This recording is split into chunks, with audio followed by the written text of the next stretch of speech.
రాష్ట్రంలో రైతుల పరిస్థితులను డిప్యూటీ సీఎం పవన్ కళ్యాణ్ దృష్టికి తీసుకురావాలన్న యువ రైతు నవీన్ ప్రయత్నం ఫలించింది. పవన్ కళ్యాణ్ ఆ రైతుకు అపాయింట్మెంట్ ఇచ్చాడు. ఈ నేపథ్యంలో మంగళగిరిలోని జనసేన ప్రధాన కార్యాలయంలో పవన్ ను కలిసిన రైతు నవీన్ ఆయనకు రైతుల సమస్యలపై వినతి పత్రాన్ని అందించారు. నవీన్ హిందూపురం నుంచి ఎడ్ల బండిపై బయలుదేరి మంగళగిరి చేరుకున్నారు.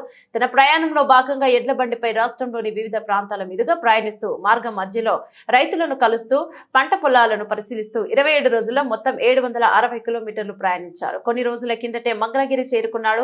పవన్ ను కలిసేందుకు మంగళగిరిలో కొన్ని రోజులు వేచి చూడాల్సి వచ్చింది. ఎట్టకేలకు ఈ ఉదయం జనసేనాని కలిసిన ఆ యువ రైతు రాష్ట్రంలో రైతుల సమస్యలను ఆయనకు వివరించారు. రైతుల బాగు కోసం చర్యలు తీసుకోవాలని విజ్ఞప్తి చేశాడు. పవన్ తో భేటీ అనంతరం యువ రైతు నవీన్ మాట్లాడుతూ రైతుల సమస్యల పట్ల ఉప ముఖ్యమంత్రి పవన్ కళ్యాణ్ సానుకూలంగా స్పందించారని వెల్లడించారు. ఖచ్చితంగా న్యాయం చేస్తామని హామీనిచ్చారని, ముఖ్యంగా దళారీ వ్యవస్థ లేకుండా చేస్తామని మాటిచ్చారని నవీన్ హర్షం వ్యక్తం చేశారు. వ్యవస్థ లేకుండా చేస్తాము. ఈ ప్రాంతంలో ఎటువంటి అధికారులు కానీ ఎవరైనా నిర్లక్ష్యంగా వ్యవహరించినా కూడా చర్యలు తీసుకుంటామని సారు కూడా చెప్తున్నాడు. అలాగే సారు కూడా ఆఫీస్లో డీటెయిల్స్ అన్ని ఇమ్మన్నాడు, ఇచ్చినాము.